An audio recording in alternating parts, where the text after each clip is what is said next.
The goal is to help you make the lifestyle choices you want to make. From my medical background, the problem with the medical profession is that they just tell you what you should be doing without hearing why that will or will not work in your life. So you're the one in control of your life. So this is to help you set your goals, think about your motivation for your goals. And I'm here to be your cheerleader and to kind of talk you through why goals are hard to reach. And there's some real legitimate reasons for that. And kind of help you think through what's worked for you in the past as you achieve your goals. Sure, I have lots of ideas. You can always ask me questions. I have plenty of ideas. And from a Christian perspective, it kind of breaks my heart to see so many believers in such poor physical shape that they can't serve the Lord completely. So my background, I am a registered nurse. As you all know, I homeschooled those two sons of mine, and they're grown now. I took an herbalist class. There's no certification in this country for a certified herbalist, so I can just tell you I completed a course on herbs. And during that course, I realized that the thing I really liked the most was when we started talking about where herbs and nutrition met up, where we started talking about how the herbs helped, health-wise. So going off of, and I'm also an organic vegetable producer, and so going off of that, I have to do all these classes to keep my RN license. So I found a certified health coach, which is recognized by the medical community. But anyway, I'd like you to think about your top health concerns, in top 3, top 2, top 10, whatever your top health concerns are. And I'm going to pause so you can kind of jot this down, because this is so critical to progress on. Does that make sense? Okay.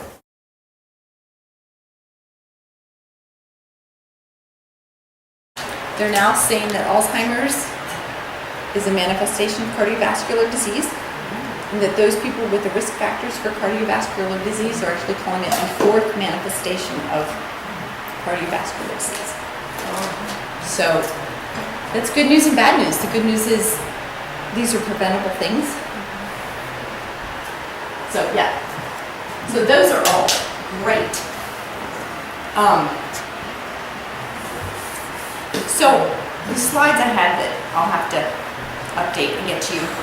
This first one is from World Health Organization, and when I Google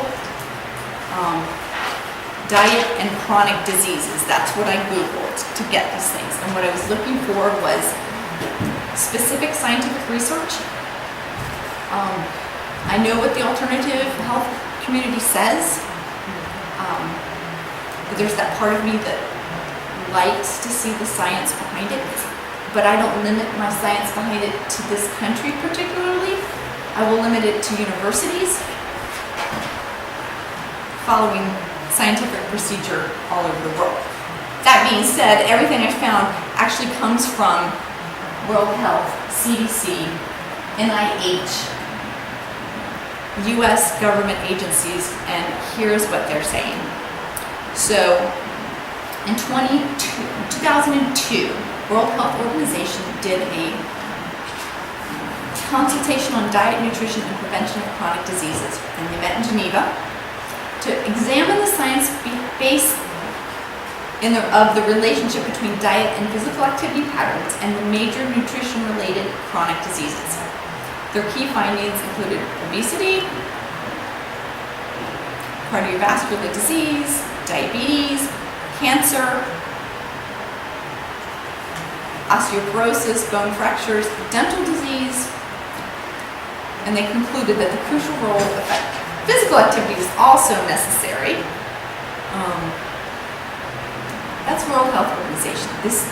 And that basically, I'll have to email this or something to you guys, but that basically supports everything the alternative people are saying. There is science there for all those things. That there's this incredible link between nutrition and all those chronic diseases. So the second is the CDC themselves, it's the CDC. They did a chronic disease study, the leading causes of death and disability in the United States. chronic disease and conditions such as heart disease, stroke, cancer, type 2 diabetes, obesity, and arthritis are among the most common, costly, and preventable of all health problems. That's CDC. I'm not making this stuff up. And this was a study from 2012. And they're talking about the obesity rate. It's basically 36% of the adult population in the US is overweight. 17% of youths aged 2 to 19 are overweight. Yeah. Let me see where this one is from. Let me give you the reference. Okay, so this one's the NIH study. Now, this NIH study is on the PubMed site, and so it is people that have done scientific studies and made it and then publicized their findings on this site. So that's what this NIH study is found.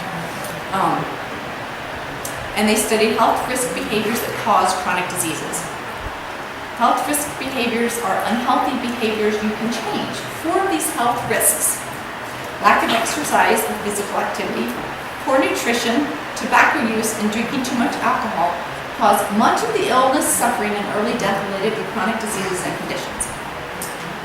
I found it fascinating that nutrition got in there.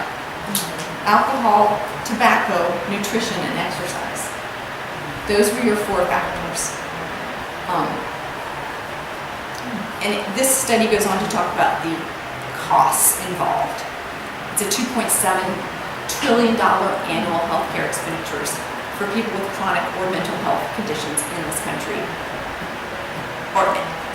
And 86% of that they're estimating to be from these chronic diseases.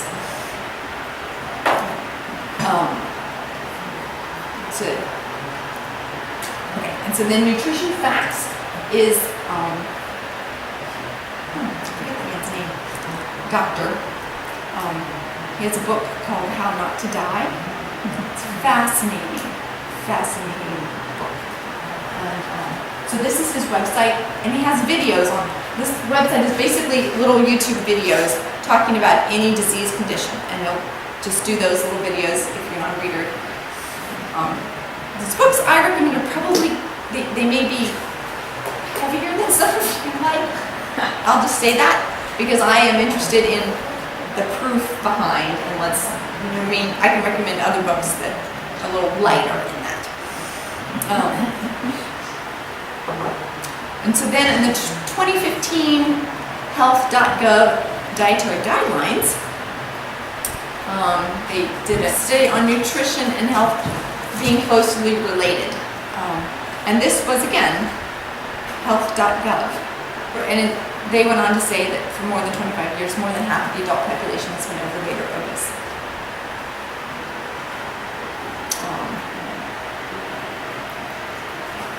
And then they go on through cardiovascular disease, stroke, hypertension, high cholesterol, diabetes, cancer.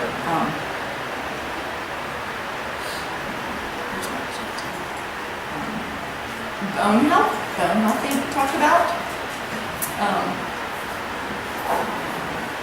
And then one of their footnotes, they say, they talked mostly about breast cancer and colorectal cancer, and at the bottom footnote it said, the types of cancer included here are not a complete list of all diet and physical activity related cancers.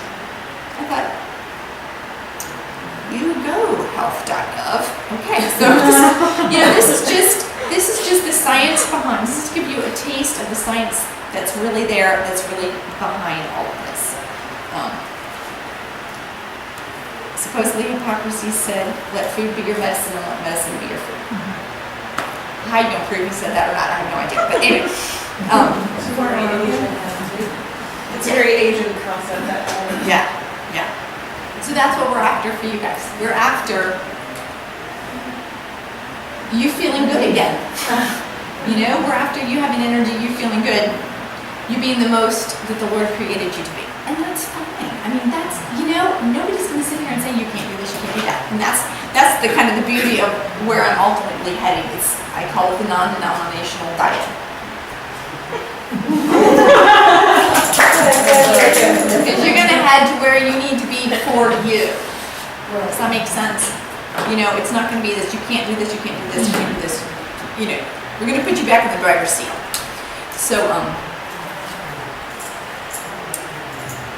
So everybody is on some point in this, you know, if we drew a line, you know, wherever you are on this line or this path or this road or however it wants you to think about it, we start where you are.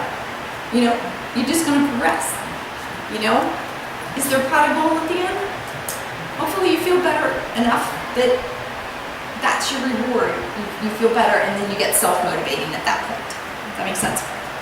Okay, so your next assignment here is to write out the reasons change is hard. And this, I'll give you my reason. David always comes in and goes, "Do you want to exercise now?" And my first response is, "I'd have to get up off my..." I'd like to exercise, but I'd have to get up and stop whatever it was. And that's my real reason. Does that make sense? Yeah. I want your real reasons. I do this, but what are those buts that are hanging you up? I gave you mine. I would exercise, but I had to get off the couch.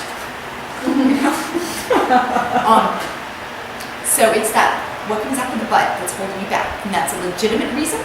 It's a real reason. It's your reason, and that's fine. It's just kind of looking at it and going, that's what's holding me back. That's what I need to address. Whatever my real reason is. That shows you we all have, there's a hang up in us somewhere.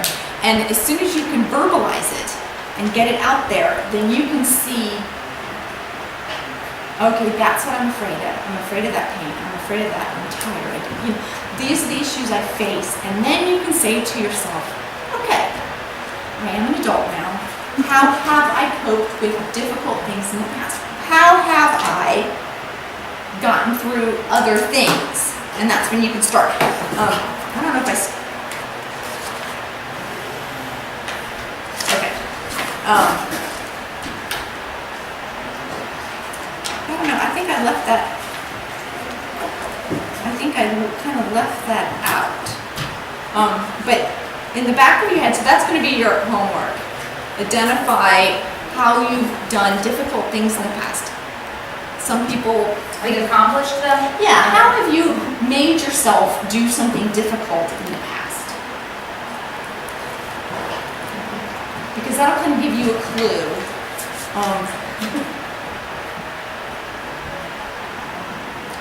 Like what works for you. Does that make sense? Yeah. Some people are list people, some people can break it down, some people, do you know what I mean? Everybody's got their coping mechanisms for how they do difficult things. Okay. Alright, so your next thing I need you to write down, and this is all this thought work, we're laying the groundwork here, is what motivates you to be healthy, what motivates you to make these changes? What is your personal motivation?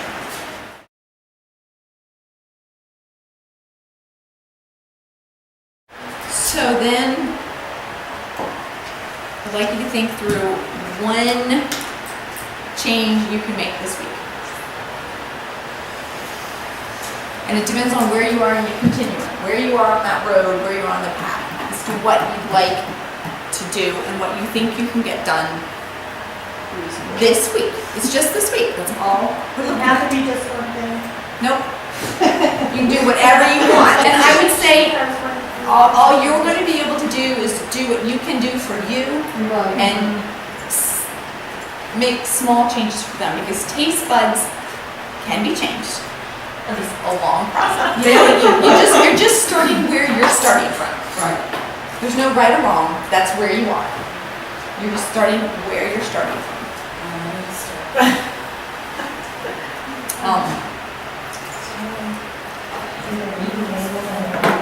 You can, here's some common starts. You can start by reading the labels. You can start by adding one vegetable to each extra to each meal. You can start by starting to cut your sugar down. That's a long process too. Mm-hmm. Most people can't do it quickly. Start with black coffee. Well, Yeah. I will tell you that your favorite beverage is probably not the place to start with. That's probably your last holdout. I drink coffee, so it's really. It's probably your last Like holdout. agave sugar, I was putting agave in it instead of the sugar. It's healthy, honey, maple syrup.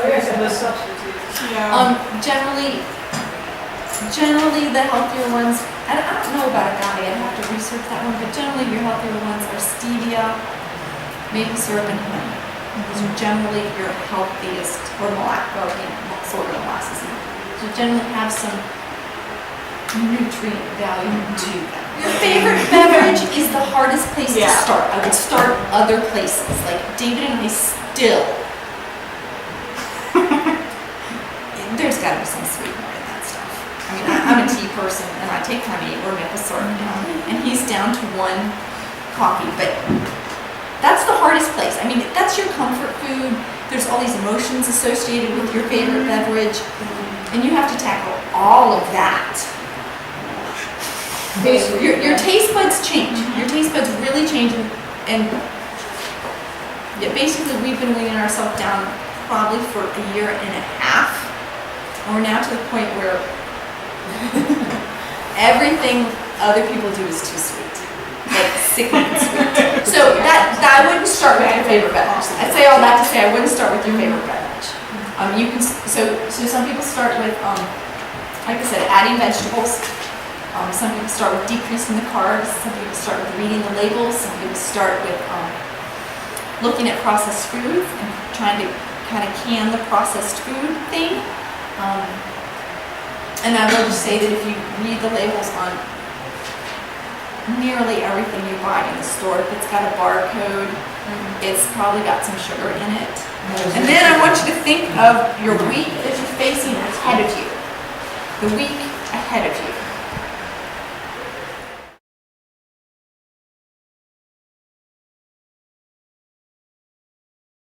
So my next challenge is, after you've identified these things, I want you to look ahead and see what's going to be hard.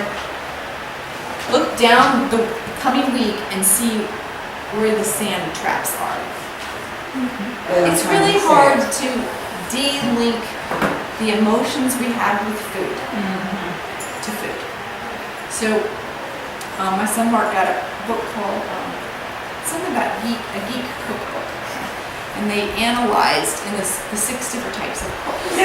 One of the cooks, and then we all have someone, the one cook cooked to express love.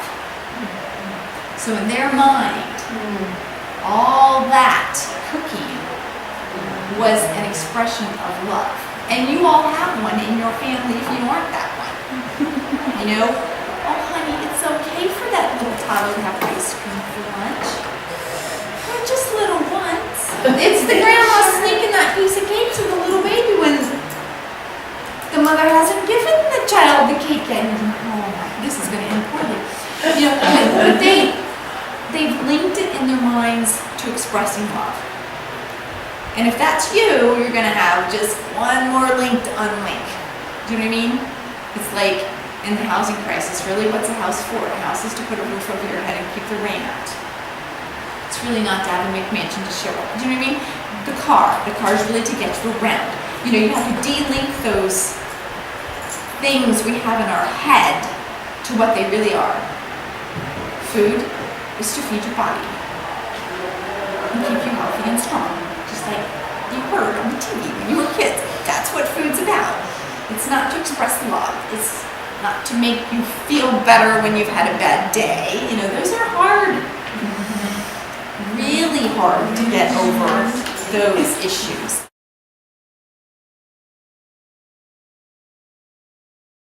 I do not do well with junk food in the house. I do not have that kind of self-control. No. Yeah, if it's there, If it's there, you know, I once described that the easiest way for women to know how men, you know, supposedly they're always thinking about women and you know, other things. And the easiest way to describe that is to put women in a room with a chocolate cake. It's the same kind of constantly there on your head. And I thought, okay, I get that now. You know, but I don't have that kind of self-control. Like, when I first started to do this and somebody would bring me like a dozen donuts, I'd be like, thank you. And then I just take them, throw them in the trash can. It's really not food.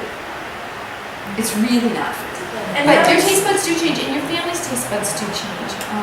And so, and how you approach this with the other people in your house, tread softly is probably the best wording. The best wording would probably be, I'm trying to change what I'm doing. Could you please not bring that home? Or please don't ask me if I want ice cream. Some ice cream. You know, and just trying to say, please, could you please help me meet my goals by not tempting me? It's pretty much what you're trying to get across. Don't tempt me beyond that which I'm able, whatever it is, you know. Well, the thing is, you also don't have to remove all sweet things, because we associate sugar with, if it has sugar is sweet, if it doesn't, it isn't. But there's honey, there's maple syrup, there's alternatives that are harder to cook with, but it doesn't mean that I can no longer have another sweet thing for the rest of my life. That's And I'm not here to tell you that. I mean, Yeah, it's not a denomination just say it gives you freedom. Yeah, It's I'm saying sometimes when we say get rid of sugar, people think, oh, it's going to be horrible, but there's honey in the world and maple syrup. and the more you change your taste buds, the more you go, you know what? That mango was so good. Those grapes were so good. And those are, they're like dessert. Your tongue becomes more sensitive. I'll just tell you what I did when I started this anti-sugar thing. David goes to Costco and he gets big bags of dates. It would take 6 dates at a time. To get over that, I have got to have some sugar now or die thing. And I mean, and he's going, those are expensive, I can't believe you're buying all that. And I was like, it's not a sugar, and he didn't need that. He could just kind of go, okay, I'm done, and I'm gonna get back, and no. My mother gave us sugar water in bottles. In bottles, as babies. That's what we went to sleep with. She gave us hot water with sugar and milk. That was our tea. To say I was a sugar babe is a safe statement. Safe statement. And so, but now when I get that craving, I don't have to eat 6 to 10 days. I can be a little more reasonable. And I can have some nuts with it, or I can have, like I'll have craisins and peanuts instead of chocolate chips and peanuts now. But it's a process of changing, you know what I mean? It's a process changing, and that's what I've chosen to do. I've just chosen to, because chocolate is a huge weakness for me.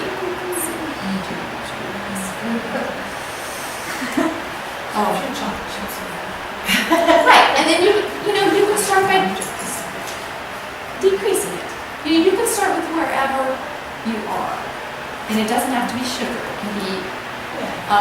There's a lot. You guys talked about a lot about arthritis and pain and everything, and I will just tell you that there's Well, sugar is a big part of that, and that's right. sugar is a big part of that, but so are the oils.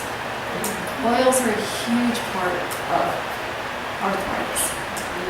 The only oils that are not anti-inflammatory: coconut, olive, and avocado. Period. If you have joint pain and you're eating the others, those are inflammatory by nature. So, all your corn, all your vegetable, all your soybean, all your canola. So, by the time you start looking at a package and going, okay, I'm going to try to decrease my sugar, and try to decrease this fat oils, and you pick up something from the store made in a factory, you're going to find the ingredients are rather frustrating. Yes. Rich crackers or frustrating. something like that. Rich crackers or Vegetable oil. something like that. Oh, yeah. It's all. I am personally allergic to soy, which is vegetable oil in this country. In Canada, vegetable oil is really canola, but in this country it's soy. So it's in everything. I mean, I was so excited this week because Lidl's has corn tortillas and wheat tortillas. Not that I'm going to eat the wheat ones because they do kind of tend to bug my stomach, but they have corn tortillas and wheat tortillas without soy in them. Or you have more energy to play with the Great Ranch or whatever it is. It becomes positively reinforcing. Or you flare up your gut butter. Some of us are just more stubborn than others. But you feel awful for a while. Yeah, then you fall off and you go, okay, no more. Yeah. And when someone offers to you, you're like, ugh. Anyway, so look ahead at your week. So your challenges for this week are to figure out how you've done difficult things in the past, what's worked for you. And your second challenge is to look ahead at your week, see where the minefield is, and plan around it. So whether it's you're going to somebody's house for dinner, or somebody's coming to your house, or you're going to have a really busy day, and you'll be in town or whatever, and you're going to have to get hungry during that time, or whatever the issue is, plan for it and see if you can avoid that minefield as you work for your goal for this week. So, anybody get Netflix? Okay. So here's some, if you need motivational movies, I should just write these up for you. So here's some movies on Netflix you can get. And these are inspirational. Does that make sense? And I'm not going to tell you that every diet portrayed in there is where I think you ought to go. I'm not going to say that. So here's some of my favorite books. The Daniel Plan is by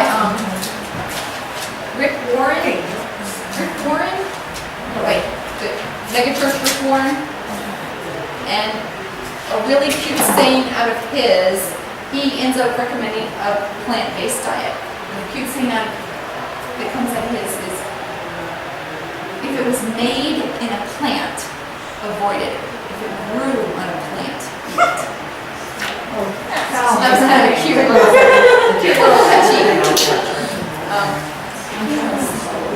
Yeah, the China, is the China study? The China study. And Right. it's just kind of, this is encouragement and exposure. Does that make sense? It's encouragement and exposure. And I think, you guys have any questions? All these books, where would you start with? For Are her. they on like Kindle?